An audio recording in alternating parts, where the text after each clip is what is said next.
నమస్తే welcome to Zee News afternoon bulletin నేను మణిశ్రీ బులెటిన్ల ముందుగా హెడ్లైన్స్ చూద్దాం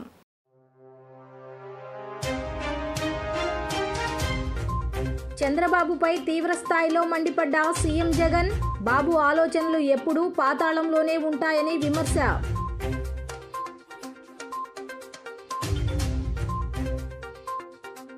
వైసీపీ వ్యతిరేక ఓటు చీలకూడదు అనే జనసేన బీజేపీతో జతకట్టామని చెప్పిన టీడీపీ అధినేత చంద్రబాబు కేంద్రంలో బీజేపీ రాష్ట్రంలో తాము అధికారంలోకి వస్తామని ధీమా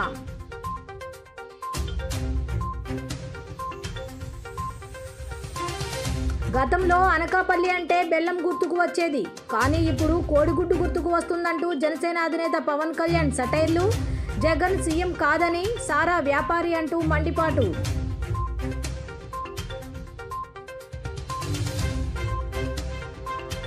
పెదకూరపాడు టీడీపీ ఆఫీస్ దగ్ధం చంద్రబాబు పర్యటన తర్వాత రోజే జరిగిన ఘటన ఏపీ సీఎం జగన్ ప్రకాశం జిల్లా కొనకనమిట్లలో మేమంతా సిద్ధం సభకు హాజరయ్యారు. ఈ సందర్భంగా తన ప్రసంగంలో విపక్ష నేత చంద్రబాబుపై తీవ్ర విమర్శలు చేశారు. చంద్రబాబుకు ఓటేస్తే సంక్షేమం ఆగిపోతుంది, మీ బిడ్డ తెచ్చిన పథకాలన్నీ చంద్రబాబు నాయుడు ఆపేస్తాడు అని స్పష్టం చేశారు. చంద్రబాబు ఆలోచనలు ఎప్పటికీ పాతాళంలోనే ఉంటాయని, వెన్నుపోట్లు కుట్రలు మోసాల అబద్దాలే చంద్రబాబు మార్కు రాజకీయమని సీఎం జగన్ విమర్శించారు. ఇంటింటికి అందుతున్న సంక్షేమాన్ని అడ్డుకునేందుకు చంద్రబాబు ప్రయత్నిస్తున్నాడని, ఇప్పుడు పెన్షన్లు అందకుండా చేయడమే అందుకు నిదర్శనమని అన్నారు. నిమ్మగడ్డ రమేష్తో ఎన్నికల సంఘానికి ఫిర్యాదు చేయించి అవ్వాతాతల పెన్షన్లను అడ్డుకున్నది చంద్రబాబే అని సీఎం జగన్ ఆరోపించారు. చంద్రబాబు ఒక శాడిస్టు, అవ్వాతాతల్ని బలిగొన్నాడు, దళితుల్ని అవమానించాడని దుయ్యబట్టారు. ఇలాంటి వ్యక్తిని శాడిస్టు ఇంకేమనాలి? వైసీపీ ప్రభుత్వంలో తన కుటుంబానికి మేలు జరిగిందని చెప్పిన గీతాంజలిని వేధించి చంపారని మండిపడ్డారు. మన ప్రభుత్వంలో జరుగుతున్న మంచిని చూసి చంద్రబాబు అసూయ ద్వేషాలతో రగిలిపోతున్నాడని ఆగ్రహం వ్యక్తం చేశారు. చంద్రబాబు కడుపు మంటకు 20 జెల్సిల్ టాబ్లెట్లు వేసుకున్నా సరిపోవని ఎద్దేవా చేశారు. తన అసూయతో అవతాతలను చంపుతూ నరహంతకుడిలా మారాడని విమర్శలు చేశారు. ఇంకా ముందుకు పోదామా ముఖ్యమైన హామీలు చంద్రబాబు చెప్పిన రెండో ముఖ్యమైన హామీ పొదుపు సంఘాల రుణాలన్నీ పూర్తిగా రద్దు చేస్తామన్నాడు. 14,205 కోట్ల రూపాయలు పొదుపు సంఘాలకు సంబంధించిన రుణాలు 1 రూపాయి అయినా చేశాడా? అక్క 1 రూపాయి అయినా చేశాడా? రెండు చేతులు పైకి ఎత్తారా గట్టిగా ఇలా ఇలా ఇలా ఇలా ఇలా ఇలా ఇలా ఇలా ఇలా ఇలా. మూడో ముఖ్యమైన హామీ ఇదే చంద్రబాబు నాయుడు గారు సంతకం పెట్టి ఇంటింటికి పంపించిన పాంఫ్లెట్తో మూడో ముఖ్యమైన హామీ ఆడబిడ్డ పుట్టిన వెంటనే మహాలక్ష్మి పథకం కింద 25,000 రూపాయలు బ్యాంకులో డిపాజిట్ చేయిస్తామన్నారు. ఆడబిడ్డ పుడితే మీకు ఆయన 25,000 బ్యాంకులో డిపాజిట్ చేయిస్తాడట. 25,000 కదా దేవుడు ఎరుగు. కనీసం 1 రూపాయి అయినా డిపాజిట్ చేశాడా? రెండు చేతులు పైకెత్తాలా బా ఇలా ఇలా ఇలా ఇలా ఇలా ఇలా ఇలా ఇలా ఇలా. నాలుగో ముఖ్యమైన హామీ ఆయన సంతకం పెట్టిన నాలుగో ముఖ్యమైన హామీ ఇంటింటికి ఒక ఉద్యోగం ఇస్తాం. ఉద్యోగం ఇవ్వకపోతే నెల 2,000 రూపాయలు నిరుద్యోగ భృతి ఇస్తామన్నాడు. 60 నెలలు ఇంటూ 2,000 రూపాయలు అంటే 1,20,000 రూపాయలు. మరి 1,20,000 రూపాయలు మీ ఇంటికి వచ్చిందా? రెండు చేతులు పైకెత్తాలబ్బా ఇలా ఇలా ఇలా ఇలా ఇలా ఇలా ఇలా ఇలా ఇలా. అర్హులైన వారందరికీ 3 సెంట్ల స్థలం, అర్హులైన వారందరికీ 3 సెంట్ల స్థలం, కట్టుకునేందుకు పక్కా ఇల్లు, అర్హులైన వారందరికీ 3 సెంట్ల స్థలం. 3 సెంట్ల స్థలం కదా దేవుడు ఎరుగు.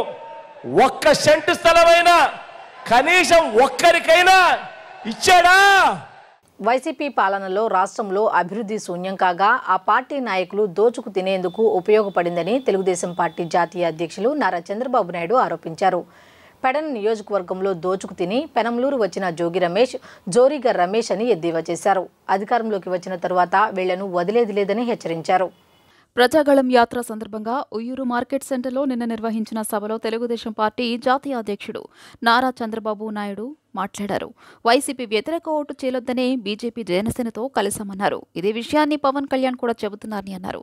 కేంద్రంలో బీజేపీయే అధికారంలోకి వస్తుందని, అప్పుడు రాష్ట్ర అభివృద్ధి కోసం వారి సహకారం మనకు అవసరమన్నారు. అందుకే ఈ పొత్తు పెట్టుకున్నట్లు వెల్లడించారు. గతంలోనూ ఎన్డీఏలో ఉన్నామని ఒక్క ముస్లింకైనా అన్యాయం జరిగిందా? వైసీపీ ప్రభుత్వంలో రంజాన్ తోఫా, మైనారిటీలకు విదేశీ విద్యా నిధులు వచ్చాయా? మైనారిటీలకు న్యాయం చేసేది టీడీపీయేనని అన్నారు. ఈ సైకో పోతేనే రాష్ట్రం బాగుపడుతుందని తెలియజేశారు. అమరావతి రాజధాని నిర్మాణం పూర్తయితే అందులో ఉయ్యూరు ఒక భాగం అయ్యేదన్నారు. జగన్ పాలనలో సొంత స్థలం ఉన్న ఇళ్లు నిర్మించుకోలేని పరిస్థితి ఏర్పడిందన్నారు. కూటమి అధికారంలోకి వచ్చిన తర్వాత అవసరమైతే ఉయ్యూరులో హైటెక్ సిటీ లాంటి టవర్స్ నిర్మాణం చేస్తామని, అందులోనే పలు ఐటీ కంపెనీలను ఏర్పాటు చేస్తామన్నారు. దీంతో పాటు టిడ్కో ఇళ్లను లబ్ధిదారులకు అందిస్తానని, కృష్ణా డెల్టా ఆధునీకరణ పూర్తి చేస్తానని, కుందేరు వంతెన నిర్మాణాన్ని పూర్తి చేస్తానన్నారు. పిల్లల కోసం మీరు కాపలా ఉంటారా? 24 గంటలను అడుగుతున్నా మిమ్మల్ని.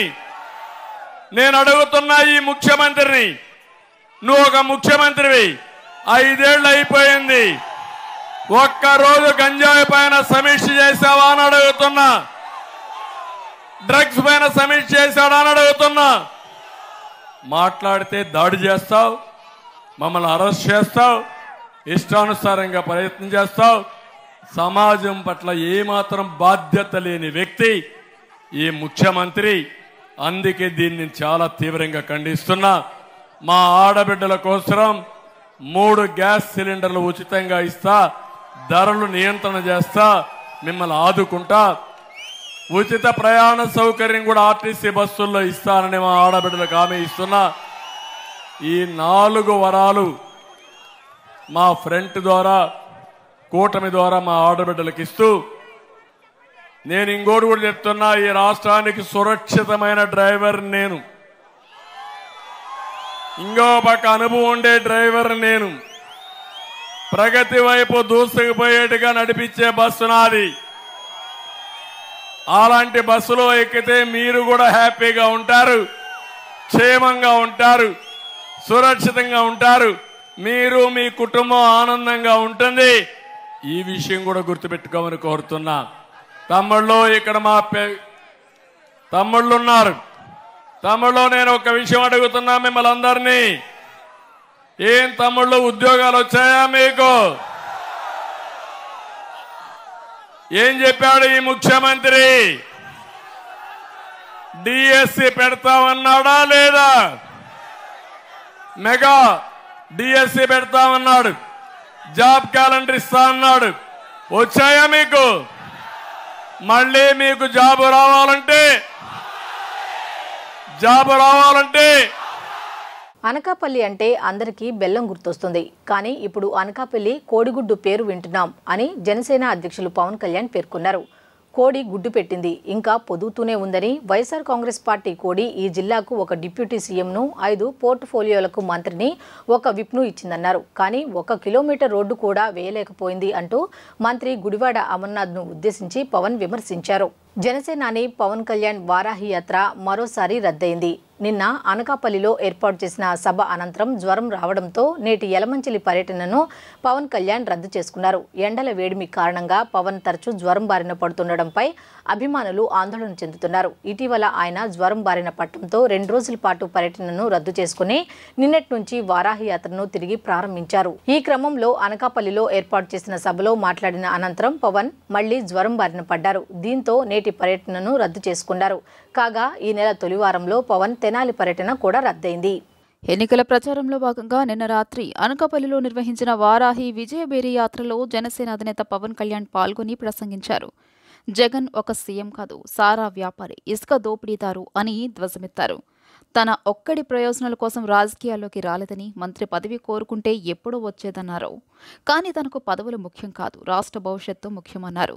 ఒక్క ఎంపీ, ఎమ్మెల్యే లేకపోయినా దశాబ్దాల కాలం పాటు పార్టీని నడపడం అంత సులభం కాదన్నారు. అయినా సరే మీ భవిష్యత్తు బాగుండాలనే ఆకాంక్షతోనే పనిచేస్తున్నానని చెప్పారు. ఈరోజు ఎక్కడికి వెళ్లినా తనకు అశేష ప్రజాభిమానం ఉందని, ఇంత ప్రజాభిమానాన్ని తమ పార్టీకే సొంతం చేసుకోవాలన్న స్వార్థం ఉంటుందని, కానీ స్వార్థాన్ని దాటి మీకోసం వచ్చానన్నారు. కూటమి ప్రభుత్వం రావాలంటే ఒక్క తప్పు కూడా జరగకూడదని, అన్ని శక్తులు కలవాలన్నారు. ఎన్డీఏ ప్రభుత్వం వచ్చిన ఏడాదిలోపే ఉద్యోగులకు న్యాయం చేస్తామని, ఉద్యోగులకు పింఛన్ ఎంత ముఖ్యమో తనకు తెలుసన్నారు. సిపిఎస్ సమస్యకు పరిష్కారం చూపుతామని పవన్ హామీ ఇచ్చారు. మీకు రకరకాల ఉపాధి అవకాశాలు ఉండాలి, ఆ దిశగా మేమందరం కృషి చేస్తా ఉన్నాం. మనకి షుగర్ ఫ్యాక్టరీలు ఉన్నాయి కాబట్టి తుమ్మపాలను ఎలా రివైవ్ చేస్తామంటే దానికి అనుసంధానంగా ఒక ఇథనాల్ ఫ్యాక్టరీస్ కూడా దానికి పెట్టి, ఎందుకంటే ఇంత బలమైన చెరుకు పంట ఉన్న ప్రాంతం ఇది ఉత్తరాంధ్ర మొత్తం. సో ఇథనాల్ని ఇక్కడి నుంచి ఎక్స్పోర్ట్ చేసేలాగా, ఇక్కడి నుంచి తయారు చేసేలాగా ఆ బాధ్యత మనం తీసుకుందాం.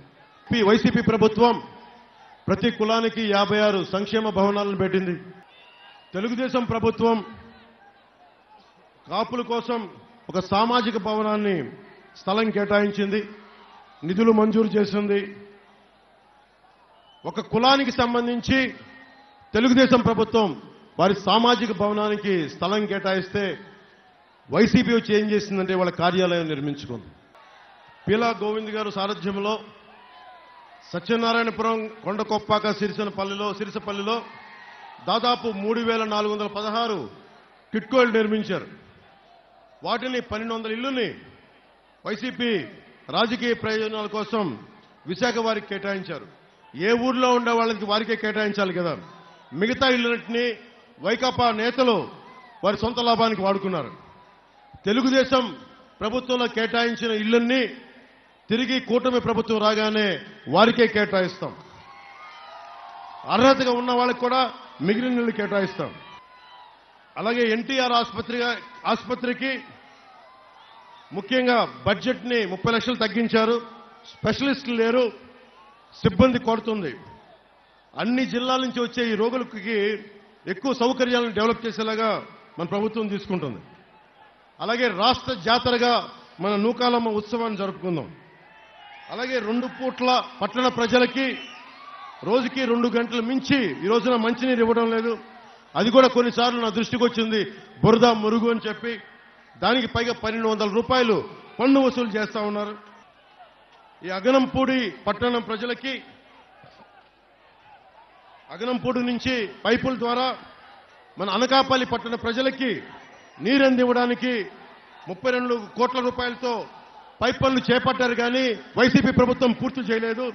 వాటిని పూర్తి చేసి 2 పూట్ల స్వచ్ఛమైన నీళ్లు అందించేలాగా కూటమి ప్రభుత్వం తీసుకుంటుంది. జగన్ పాలనలో విధ్వంసమైన రాష్ట్రాన్ని గాడిన పెట్టడానికి చంద్రబాబు నాయుడు ముఖ్యమంత్రి కావడం చారిత్రాత్మకమైన అవసరమని మైలవరం శాసనసభ్యులు తెలుగుదేశం పార్టీ అభ్యర్థి వసంత వెంకట కృష్ణప్రసాద్ పేర్కొన్నారు. ఆదివారం హైదరాబాద్లోని వసంత సిటీ క్లబ్లో అక్కడి మైలవరం ప్రాంత వాసులతో ఆత్మీయ సమావేశం నిర్వహించారు. ఈ సందర్భంగా ఆయన మాట్లాడుతూ హైదరాబాద్ను అభివృద్ధిలో శరవేగంగా పరుగులు పెట్టించిన ఘనత చంద్రబాబుది కాదా, జగన్ పాలన విధ్వంసంతో ప్రారంభమైందన్నారు. అమరావతి రాజధాని గాడిన పడుతున్న తరుణంలో తెదేపా ఓటమి పాలవడంతో ఎన్నికల తర్వాత మాట తప్పిన జగన్ నిర్వీర్యమైందన్నారు. గత 5 ఏళ్లలో రాష్ట్రం అధోగతి పాలైందని, నియోజకవర్గ అభివృద్ధికి తానిచ్చిన వినతులు ఎండార్స్మెంట్లకే పరిమితమయ్యాయని ఆవేదన వ్యక్తం చేశారు. అభివృద్ధికి నిధులు సాధించలేని దుస్థితిలో 5 ఏళ్లు గడిచిపోయాయని చెప్పారు. ప్రజలకు తాయిలాలను ఎరగా చూపి మరోసారి అధికారంలోకి రావాలనుకుంటున్న జగన్ ఆశలను నిలువరించాలని, అందుకు ఎక్కడున్నా రాష్ట్ర ప్రజలు చంద్రబాబుకు మద్దతివ్వాలని కోరారు. కేంద్ర రాష్ట్రాల్లో ఎన్డీఏ ప్రభుత్వాలు రావాల్సిన ఆవశ్యకత ఎంతైనా ఉందని ప్రజలు సహకరించాలన్నారు. నియోజకవర్గానికి చెందిన తెదేపా నాయకులు, హైదరాబాద్లో స్థిరపడిన మైలవరం ప్రాంత ప్రజలు, ఎన్ఐలు పాల్గొన్నారు. నేను పార్టీలో చేరేటప్పుడు అడిగాను, అన్నా అందరూ మనం వస్తే కనుక రాజధాని ఇక్కడ ఉండదు, తరలిస్తామని చెప్తా ఉన్నారు, దీని మీద మీ అభిప్రాయం ఏంటో చెప్పండి అంటే, నేను అసెంబ్లీలోనే చెప్పాను రాజధాని ఇక్కడే ఉంటుంది, అలాగే నేను సొంత కార్యాలయం కట్టుకున్నాను, ఇక్కడ సొంత ఇల్లు కట్టుకున్నాను, నన్ను విమర్శించే వాళ్ళకి ఏమీ లేవు అని చెప్పి చెప్పడం జరిగింది.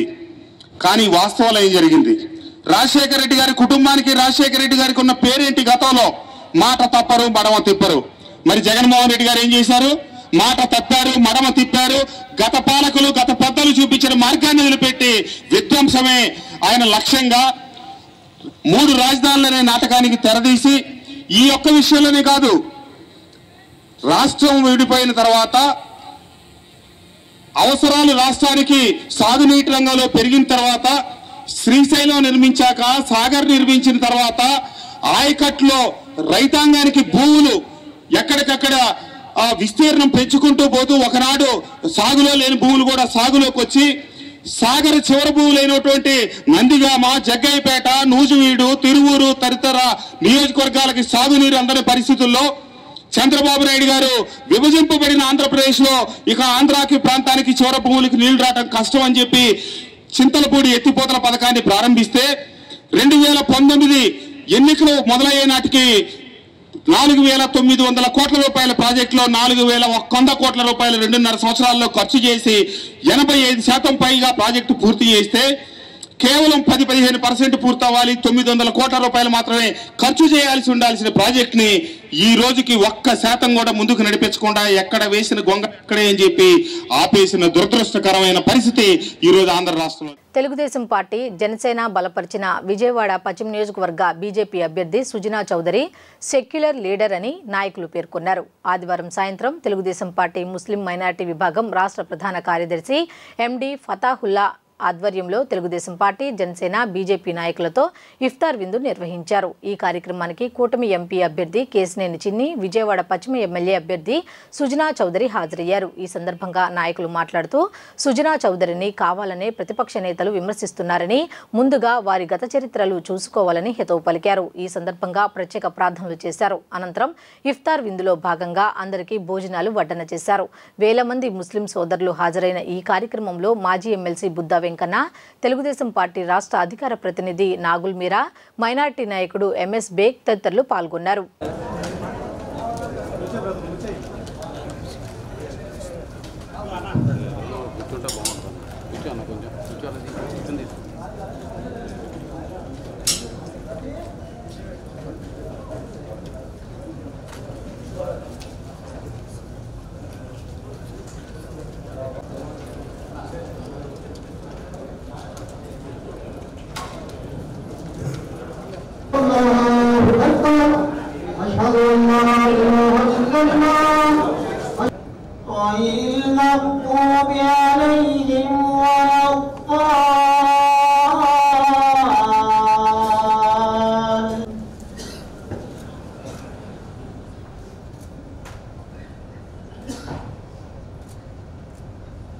سمع الله لمن حمده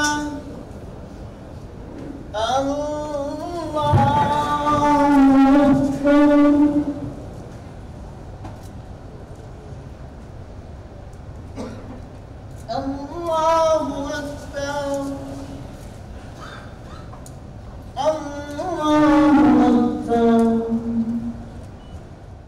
వైసీపీ ప్రభుత్వ హయాంలో మాదిగలకు తీవ్ర అన్యాయం జరిగిందని మాదిగ సంఘాల జేఏసీ రాష్ట్ర అధ్యక్షులు పేరుపోగు వెంకటేశ్వరరావు మాదిగ ఆరోపించారు. 5 ఏళ్లలో మాదిగలకు కార్పొరేషన్ ₹1 నిధులు కూడా కేటాయించలేదని అన్నారు. 23 పథకాలను రద్దు చేశారని చెప్పారు. మాదిగలకు మంచి జరగాలి అన్నా, ఎస్సీ వర్గీకరణ జరగాలన్నా చంద్రబాబు అధికారంలోకి రావాలని అన్నారు. తమ పూర్తి మద్దతు టీడీపీ పార్టీకి ఉంటుందని చెప్పారు. మాదిగ సంఘాల జేఏసీ ఆధ్వర్యంలో గాంధీనగర్ ప్రెస్ క్లబ్ నందు మాదిగ సంఘాల రౌండ్ టేబుల్ సమావేశం జరిగింది. ఈ కార్యక్రమానికి 35 మాదిగ సంఘాలు ప్రతినిధులు హాజరయ్యారు. ఈ సందర్భంగా మాదిగ సంఘాల జేఏసీ రాష్ట్ర అధ్యక్షులు పేరుపోగు వెంకటేశ్వరరావు మాదిగ మాట్లాడుతూ రాష్ట్రంలో ఉన్న అన్ని మాదిగ సంఘాలతో కలిసి రౌండ్ టేబుల్ సమావేశం నిర్వహించడం జరిగిందన్నారు. రానున్న ఎన్నికల్లో జరుగుతున్న రాజకీయ పరిణామాలపై ఈ రౌండ్ టేబుల్ సమావేశంలో చర్చించడం జరిగిందని అన్నారు. వైసీపీ ప్రభుత్వం ఏర్పడ్డాక మాదిగ కార్పొరేషన్ను ఏర్పాటు చేసి 5 ఏళ్లు గడిచినా ₹1 నిధులు కూడా కేటాయించలేదని వాపోయారు. వైసీపీ ప్రభుత్వ హయాంలో మాదిగలకు తీరని అన్యాయం జరిగిందని చెప్పారు. తమకు జరిగిన అన్యాయం పట్ల ముఖ్యమంత్రి జగన్మోహన్ రెడ్డిని కలిసినందుకు అనేక సార్లు ప్రయత్నం చేసినా కలవలేని పరిస్థితి నెలకొందని అన్నారు.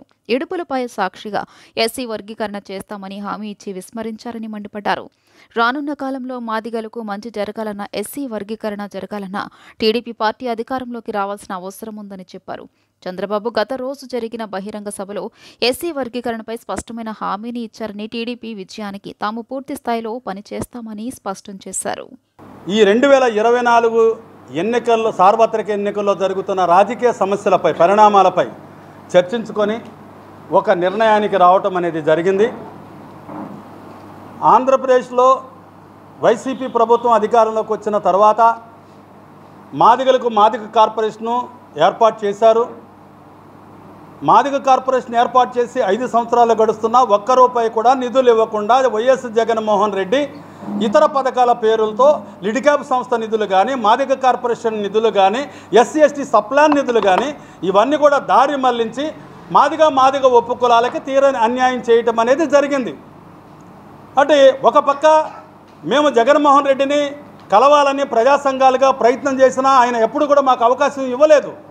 కానీ 151 సీట్ల అధికారంలోకి రావటానికి ఎస్సీ ఎస్టీ బీసీలే ప్రధాన కేంద్రం.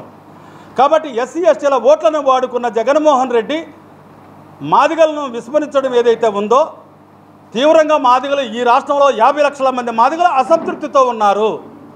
కాబట్టి మాదిగలు ఒక కార్పొరేషన్కి అన్యాయం చేయటమే కాదు, ఎస్సీ కార్పొరేషన్తో పాటు ఇడుపులపాయలో ఆయన తీర్మానం చేశాడు.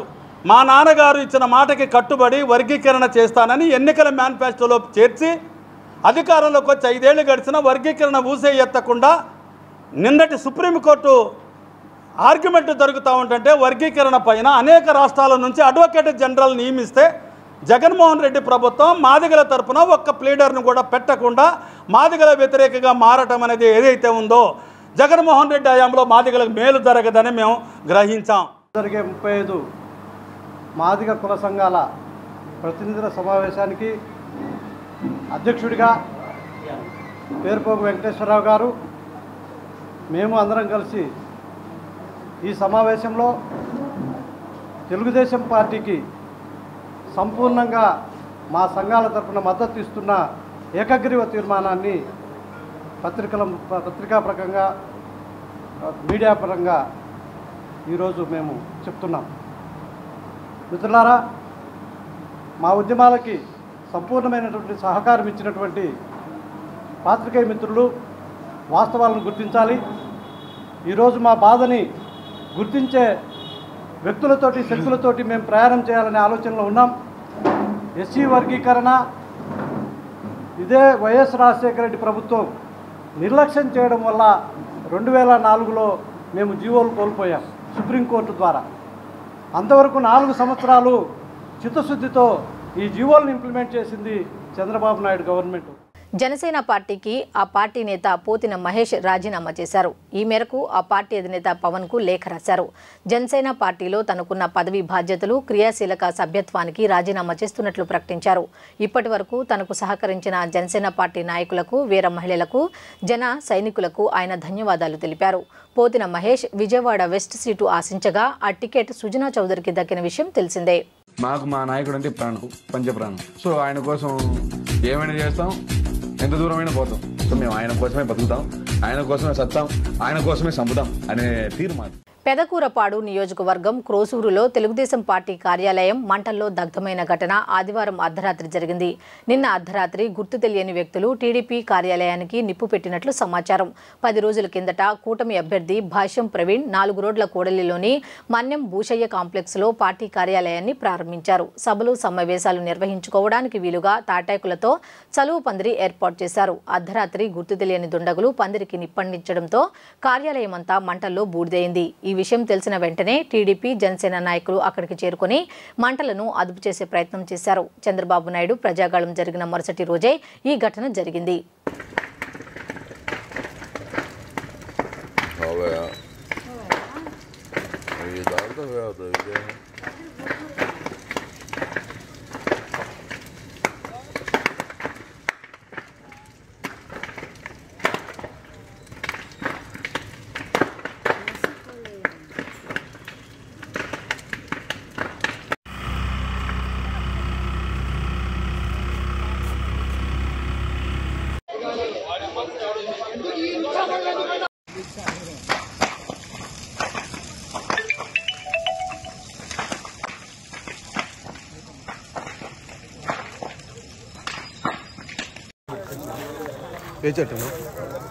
వార్తలు ముగించే ముందు హెడ్లైన్స్ మరొకసారి చూద్దాం.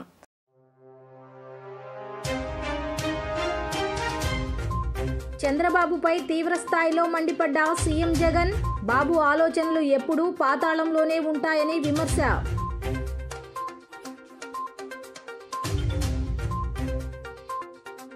వైసీపీ వ్యతిరేక ఓటు చీలకూడదు అనే జనసేన బీజేపీతో జతకట్టామని చెప్పిన టీడీపీ అధినేత చంద్రబాబు, కేంద్రంలో బీజేపీ, రాష్ట్రంలో తాము అధికారంలోకి వస్తామని ధీమా.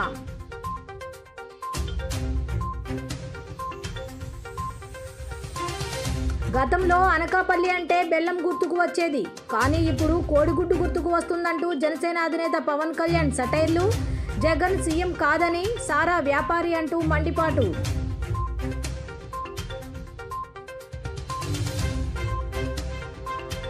పెదకూరపాడు టీడీపీ ఆఫీస్ దగ్ధం, చంద్రబాబు పర్యటన తర్వాత రోజే జరిగిన ఘటన. ఈ వార్తలు ఇంతటితో సమాప్తం. తిరిగి రాత్రి 7:30 బులెటిన్లో కలుద్దాం. అంతవరకు సెలవు. నమస్కారం.